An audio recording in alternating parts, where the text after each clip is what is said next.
आज हम लोग देखेंगे मेमोरी यूनिट, उसका आर्किटेक्चर और उसमें रीड राइट ऑपरेशंस किस तरह से वर्क करते हैं उनका हम लोग बेसिक देखेंगे। अब जैसा कि हमें पता ही है, ये होता है सीपीयू का ब्लॉक डायग्राम होता है, उसमें एक मेमोरी यूनिट होती है, एक एएलयू होती है, एक सीयू होती है। अब सपोज कोई भी एरिथमेटिक या लॉजिकल ऑपरेशन जो होता है वो किसके अंदर परफॉर्म एग्जीक्यूट होता है, एएलयू के अंदर होता है। उसको कंट्रोल सिग्नल्स प्रोवाइड करने का काम कौन करता है, कंट्रोल यूनिट करती है। मतलब ये ऑपरेशंस कब इनिशिएट होना चाहिए, कब स्टॉप होना चाहिए, मतलब जो भी कंट्रोल सिग्नल्स कौन प्रोवाइड करती है, कंट्रोल यूनिट प्रोवाइड करती है। अब जो भी इंटरमीडिएट रिजल्ट स्टोर होते हैं या जो इंस्ट्रक्शन स्टोर होते हैं, मतलब जो भी टेम्पररी जो इन्फॉर्मेशन स्टोर होती है वो किसके अंदर स्टोर होती है, मेमोरी यूनिट के अंदर स्टोर होती है। तो this unit can store instructions, data and intermediate results. अब इनके लिए इस मेमोरी यूनिट के अंदर अलग अलग रजिस्टर्स होते हैं जो कि हम बाद में डिस्कस करेंगे, लेकिन फिलहाल के लिए हमें क्या समझना है कि मेमोरी यूनिट जो होती है वो क्या करती है, इंस्ट्रक्शंस, डेटा और इंटरमीडिएट रिजल्ट्स को होल्ड करती है during execution of any instruction. मतलब कुछ भी अगर प्रोग्राम का एग्जीक्यूशन चल रहा होता है तो उसमें ये इंस्ट्रक्शंस, डेटा और इंटरमीडिएट रिजल्ट्स को कौन होल्ड करती है, मेमोरी यूनिट होल्ड करती है। और ये यहां से आता है इनपुट, यहां पे जाता है आउटपुट। तो अब हम देखते हैं इसका आर्किटेक्चर। अब हम देखते हैं कि मेमोरी यूनिट इंफॉर्मेशन को स्टोर किस तरह से करती है, उसका हम आर्किटेक्चर देखते हैं। तो देखो, memory unit stores binary information in groups of bits called words. ठीक है, तो अब इसमें जो कुछ भी स्टोर होता है, वो मेमोरी यूनिट में जो कुछ भी स्टोर होता है वो किसके फॉर्म में होता है, वर्ड्स के फॉर्म में स्टोर होता है। वर्ड्स, अब ये वर्ड क्या होते हैं, जैसे कि हम लोग RAM, ये वर्ड क्या है, लेटर्स का, अल्फाबेट्स का क्या है, कलेक्शन है। ठीक है, लेकिन कंप्यूटर की जो सबसे छोटी यूनिट होती है, मेमोरी की जो सबसे छोटी यूनिट होती है वो क्या होती है, बिट होती है। तो यहाँ पर जो वर्ड होता है वो किसका कलेक्शन होता है, किसका ग्रुप होता है, बिट्स का ग्रुप होता है। जैसे हमारे जो नॉर्मल वर्ड्स होते हैं वो किसका ग्रुप होते हैं, अल्फाबेट्स का, कैरेक्टर्स का ग्रुप होती है, क्योंकि हमारी जो सबसे छोटी यूनिट होती है वो क्या होती है, लेटर। ठीक है, लेकिन कंप्यूटर की सबसे छोटी यूनिट, कंप्यूटर की मेमोरी की सबसे छोटी यूनिट क्या होती है, बिट होती है। तो वर्ड जो होता है वो किससे मिलके बनता है, बिट से मिलके बनता है। जैसे कि एक वर्ड के अंदर 4 बिट्स भी हो सकती हैं, 8 बिट्स भी हो सकती हैं, 16 बिट्स भी हो सकती हैं, कितनी भी बिट्स उस वर्ड के अंदर हो सकती हैं। अब जैसा कि हम जानते हैं कि 4 बिट्स को क्या बोला जाता है, निबल बोला जाता है, 8 बिट्स को क्या बोला जाता है, बाइट बोला जाता है। तो फिर बात ये आती है कि निबल, बाइट और वर्ड, इनके बीच में डिफरेंस क्या है। देखो, ये जो निबल है इसका फिक्स है कि 4 बिट से मिलके क्या बनेगी, निबल बनेगी। बाइट है, उसका फिक्स है कि 8 बिट से मिलके क्या बनेगी, एक बाइट बनेगी। लेकिन वर्ड जो होता है उसका ये फिक्स नहीं होता है कि कितनी बिट से मिलके बनेगा, ये डिपेंड करता है हमारी मेमोरी यूनिट पे डिपेंड करता है। वर्ड जो होता है वो 4 बिट से मिलके भी बन सकता है, 8 बिट से मिलके भी बन सकता है, 16 बिट से मिलके भी बन सकता है, एवं 32 बिट, 64 बिट से मिलके भी क्या बन सकता है, एक वर्ड बन सकता है। तो ये डिफरेंस है बाइट, निबल या और वर्ड के बीच में, ये क्या है, एक डिफरेंस है। तो कुल मिला के वर्ड क्या होता है, ग्रुप ऑफ बिट्स होता है। अब ये जो है, ये जो वर्ड है ये भी किसके अंदर फिर फाइनली जाके स्टोर होगा, रजिस्टर्स के अंदर ही वर्ड स्टोर होता है। मतलब वर्ड तो क्या है, एक जनरल टर्म है हमारे समझने के लिए, लेकिन फाइनली ये स्टोर किसके अंदर होते हैं, रजिस्टर्स के अंदर। या क्योंकि रजिस्टर्स भी हमने क्या पढ़ा था, ग्रुप ऑफ फ्लिप फ्लॉप होते हैं। जैसे मान लिया 4 बिट रजिस्टर है, इसका मतलब उसमें कितने फ्लिप फ्लॉप यूज होंगे, 4 फ्लिप फ्लॉप्स यूज होंगे, और एक फ्लिप फ्लॉप जो है वो 1 बिट को स्टोर करके रख सकता है। तो कुल मिला के वर्ड जो है एक जनरल टर्म यूज की गई है, हमारे समझने के लिए एक टर्म यूज की गई है, और वो क्या होता है, ग्रुप ऑफ बिट्स होता है। और ये जो वर्ड जो है, मान लिया ये 4 बिट वर्ड है हमारा, जो है ये 4 बिट का अगर वर्ड है तो वो स्टोर किसके अंदर होगा, इस 4 बिट रजिस्टर के अंदर फाइनली जाके स्टोर होगा। तो अभी हम इस रजिस्टर को छोड़ देते हैं और हम आ जाते हैं मेमोरी यूनिट के आर्किटेक्चर पे। अब देखो, किसी भी मेमोरी यूनिट का आर्किटेक्चर को स्पेसिफाई करने के लिए हमें ये 2 चीजें स्पेसिफाई करनी होती है, N into M, इस तरह से उसे स्पेसिफाई किया जाता है। तो अब बात आती है N into M, ये क्या चीज है। तो N जो होती है ना, वो क्या होती है, number of words. Number of words का मतलब क्या है, अगर हमने यहाँ पे लिखा है 256, इसका मतलब ये जो पर्टिकुलर मेमोरी यूनिट है वो 256 वर्ड्स बिट्स को स्टोर कर सकती है। तो वो यहां से लेके, ये हो गया हमारा फर्स्ट वर्ड, ये हो गया हमारा सेकेंड वर्ड, ये हो गया हमारा थर्ड वर्ड, इसी तरह से टोटल 256 वर्ड्स को ये मेमोरी यूनिट क्या कर सकती है, स्टोर कर सकती है। इसकी जो एड्रेसिंग होती है वो 0 से स्टार्ट होती है। अब 0 से लेकर 255, इस तरह से टोटल 256 वर्ड्स क्या कर सकेगी, ये मेमोरी यूनिट स्टोर कर सकेगी। ठीक है, अब बात आती है कि एम क्या चीज होती है। तो एम जो होता है वो क्या होता है, number of bits stored in each word, मतलब हर एक वर्ड के अंदर कितनी बिट्स स्टोर की जा सकती है, मतलब एक वर्ड की लेंथ क्या होगी, मतलब मैक्सिमम कितनी बिट्स हम उसमें स्टोर कर सकते हैं।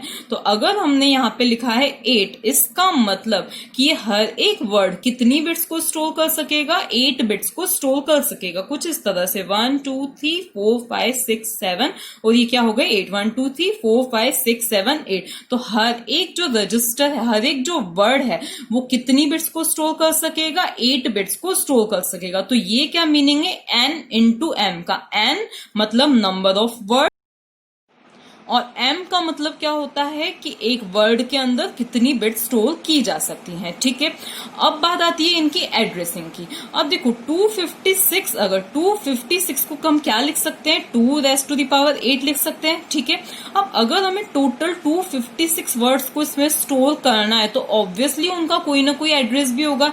जैसे इसका एड्रेस हो गया 0, इसका एड्रेस हो गया 1, इसका हो गया 2, फिर नेक्स्ट का होगा 3। इसी तरह से हर एक वर्ड का कोई ना कोई यूनिक एड्रेस भी होगा। ठीक है, तो अब बात आती है कि एड्रेस को स्टोर करने के लिए मैक्सिमम कितनी बिट्स की हमें जरूरत पड़ेगी। ठीक है, अब हमें ये तो पता है कि हमें एग्जैक्टली 256 मतलब 2 raise to the power 8 words के लिए 2 raise to the power 8 addresses भी चाहिए, इतने ही यूनिक एड्रेसेस भी होने चाहिए। तो उसके लिए एड्रेस के लिए हमें मैक्सिमम कितनी बिट्स की जरूरत पड़ेगी, 8 बिट्स की हमें जरूरत पड़ेगी। कितनी बिट्स की जरूरत पड़ेगी, 8 बिट्स की जरूरत पड़ेगी। किसी भी एड्रेस के लिए हमें कितनी बिट्स की जरूरत पड़ेगी, मैक्सिमम ऑफ 8 बिट्स की हमें जरूरत पड़ेगी। अब क्यों ये 8 बिट्स की जरूरत पड़ेगी, हम पहले उस चीज को समझते हैं।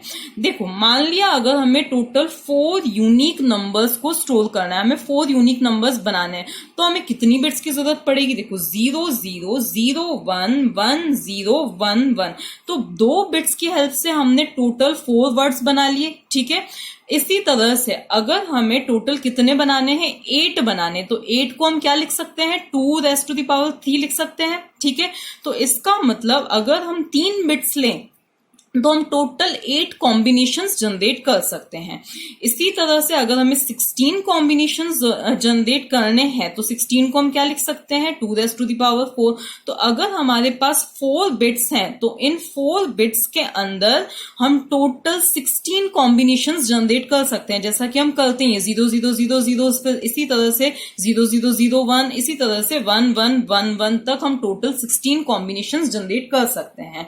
इसी तरह से अगर हमें 32 यूनिक कॉम्बिनेशंस चाहिए तो हमें कितनी बिट्स की जरूरत पड़ेगी, टोटल 5 बिट्स की जरूरत पड़ेगी, जिससे हम टोटल 32 यूनिक कॉम्बिनेशंस जनरेट कर सकते हैं। तो इसी तरह से अगर हमें कितने चाहिए, 256 एड्रेसेस जनरेट करने, मतलब 2 raise to the power 8 unique क्या चाहिए, हमें एड्रेसेस चाहिए। तो उसके लिए हमें मैक्सिमम कितनी बिट्स की जरूरत पड़ेगी, 8 बिट्स की हमें जरूरत पड़ेगी। तो कोई सा भी एड्रेस अगर हमें चाहिए तो उसके लिए, मतलब अगर हमें इसके लिए कोई सा एड्रेस चाहिए तो उसके लिए हमें मैक्सिमम कितनी बिट्स की जरूरत पड़ेगी, 8 बिट्स की जरूरत पड़ेगी।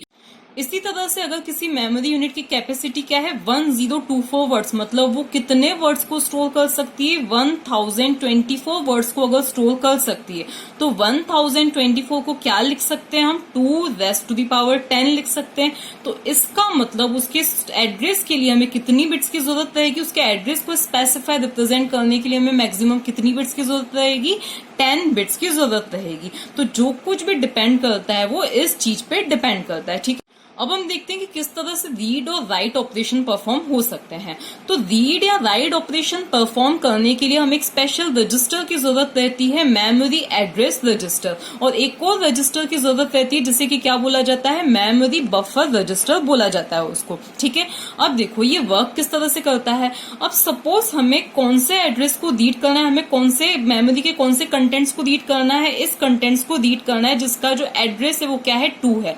अब 2 इसका अगर बाइनरी इक्विवेलेंट अगर हम देखें तो क्या होता है 2 का बाइनरी इक्विवेलेंट, ये होता है। बाकी हर जगह हम क्या रख देंगे, क्योंकि अब देखो अभी मैंने आपको बताया था कि अगर ये 256 वर्ड्स अगर स्टोर कर सकता है तो इसके एड्रेस में कितनी बिट्स होंगी, 8 बिट्स होंगी। तो ये जो है इसका एड्रेस कितने का होगा, 8 बिट्स का होगा। तो इसको 2 का बाइनरी इक्विवेलेंट क्या होगा, 1 0 होगा, और बाकी जगह पे क्या रख दिया जाएगा, 0 0, मतलब बाकी लोकेशंस पे 0 स्टोर कर दिया जाएगा। ठीक है, तो ये क्या है, 2 का बाइनरी इक्विवेलेंट है। अब देखो हमें रीड क्या करने हैं, इस मेमोरी यूनिट की, मतलब इस वर्ड के कंटेंट्स को हमें क्या करना है, इस वर्ड को हमें रीड करना है। ठीक है, अब इस वर्ड का एड्रेस क्या है, 2 है।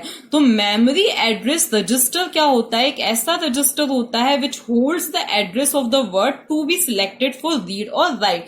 मतलब जिस भी वर्ड के कंटेंट्स को हमें रीड या राइट करना है उसके एड्रेस को किसके अंदर स्टोर किया जाता है, मेमोरी एड्रेस रजिस्टर के अंदर स्टोर किया जाता है। अब देखो हमें क्या इंस्ट्रक्शन मिला है कि हमें कौन से वर्ड के कंटेंट्स को रीड करना है, इस सेकेंड वाले वर्ड के कंटेंट्स को, मतलब उस वर्ड के कंटेंट्स को रीड करना है जिसका एड्रेस क्या है, 2 है। ठीक है, तो एड्रेस हमें क्या मिला है, 2 मिला है। तो अब मेमोरी एड्रेस रजिस्टर जो है वो क्या स्टोर करेगा, इस एड्रेस को स्टोर करेगा। तो इसका एड्रेस, अब क्योंकि मेमोरी एड्रेस रजिस्टर में भी टोटल कितनी बिट्स रहेंगी, क्योंकि उसको क्या स्टोर करना है, एड्रेस स्टोर करना है, तो उसके अंदर भी कितनी बिट्स रहेंगी, 8 बिट्स ही रहेंगी। तो 1 2 3 4 5 6 7 एंड 8 बिट्स उसके अंदर रहेंगी। तो ये क्या है, मेमोरी एड्रेस रजिस्टर है। तो मेमोरी एड्रेस रजिस्टर उस वर्ड का एड्रेस स्टोर करना है जिसके कंटेंट्स को हमें रीड या राइट करना है। ठीक है, तो अभी हमें इस वाले वर्ड के कंटेंट्स को रीड करना है जिसका एड्रेस क्या है, 2 है। तो इस मेमोरी एड्रेस रजिस्टर के अंदर भी क्या आ जाएगा, 2 आ जाएगा। ठीक है, अब क्या किया जाएगा, अब एक और रजिस्टर क्या होता है, अब हमें मेमोरी एड्रेस रजिस्टर ने ये बता दिया कि हमें इस एड्रेस के कंटेंट्स को रीड करना है। ठीक है, अब एक और रजिस्टर होता है जो क्या होता है, मेमोरी बफर रजिस्टर होता है। अब ये मेमोरी बफर रजिस्टर का देखो काम क्या होता है, कोई सी भी इंफॉर्मेशन जो हम यहाँ से रीड करेंगे तो कोई और डिस्प्ले होने से पहले वो कहाँ पे जाएगी, मेमोरी बफर रजिस्टर के अंदर जाएगी। इसी तरह से अगर हमें राइट भी करना है तो पहले उसे मेमोरी बफर रजिस्टर के अंदर रखा जाएगा, MBR मेमोरी बफर रजिस्टर के अंदर उसे रखा जाएगा, फिर उसे क्या किया जाएगा, राइट किया जाएगा। तो देखो क्या होगा, सबसे पहले हम इस एड्रेस पर MAR की हेल्प से हम इस एड्रेस पर जाएंगे, हम इस एड्रेस पर गए, इसके जो भी कंटेंट्स हैं हम उसको रीड करके सबसे पहले कहाँ रखा जाएगा, MBR मेमोरी बफर रजिस्टर के अंदर रखा जाएगा।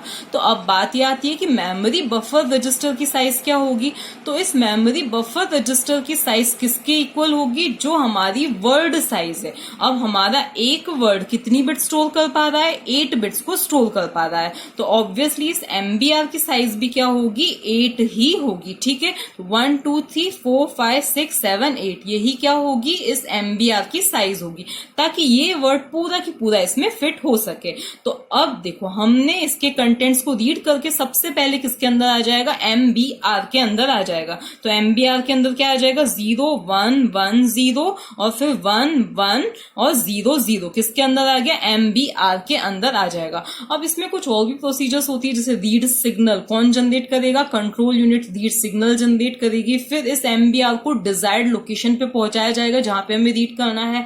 तो ये क्या हुआ, कुल मिला के रीड ऑपरेशन। अब होता है राइट ऑपरेशन की बात। तो राइट ऑपरेशन में भी देखो क्या होगा, हमें सबसे पहले बताना होगा कि हमें कहां पे राइट करना है, मतलब कौन सी लोकेशन पे हमें क्या करना है, राइट करना है। अब मान लिया हमें इस लोकेशन पे कुछ राइट करना है, कुछ भी राइट करना है मान लिया, तो इसका एड्रेस क्या है, देखो 3 4 है। ठीक है, इसका एड्रेस 4 है, तो 4 का बाइनरी इक्विवेलेंट क्या हो जाएगा, 100 तो 100, तो अब मेमोरी एड्रेस रजिस्टर के अंदर क्या आ जाएगा 100, और ये बाकी सब तो जीरो ही रहेंगे, तो अब मेमोरी एड्रेस रजिस्टर के अंदर क्या आ जाएगा 100 आ जाएगा। अब जो भी इंफॉर्मेशन हमें इसमें राइट करनी है ना, पहले हमें किसके अंदर लिखने ले जानी पड़ती है, MBR के अंदर आती है वो इन्फॉर्मेशन, और MBR के जो भी कंटेंट्स होंगे उसको किसके अंदर राइट कर दिया जाएगा, इसके अंदर, मतलब इस वाले एड्रेस के अंदर उसको क्या कर दिया जाएगा, राइट कर दिया जाएगा। तो ये सिर्फ क्या थे, सिंपली बेसिक्स थे मेमोरी यूनिट के आर्किटेक्चर के, और किस चीज के कि रीड और राइट ऑपरेशन के लिए हमें किन रजिस्टर्स की जरूरत पड़ती है। अब आगे हम देखेंगे कि और भी कुछ रजिस्टर्स होते हैं, जैसे एक्यूमुलेटर रजिस्टर होता है, इंस्ट्रक्शन रजिस्टर होता है, प्रोग्राम काउंटर होता है। तो ये सारे रजिस्टर्स भी हम देखेंगे, लेकिन जब जब उनकी जरूरत पड़ती रहेगी तब तब हम उनको रीड करते रहेंगे।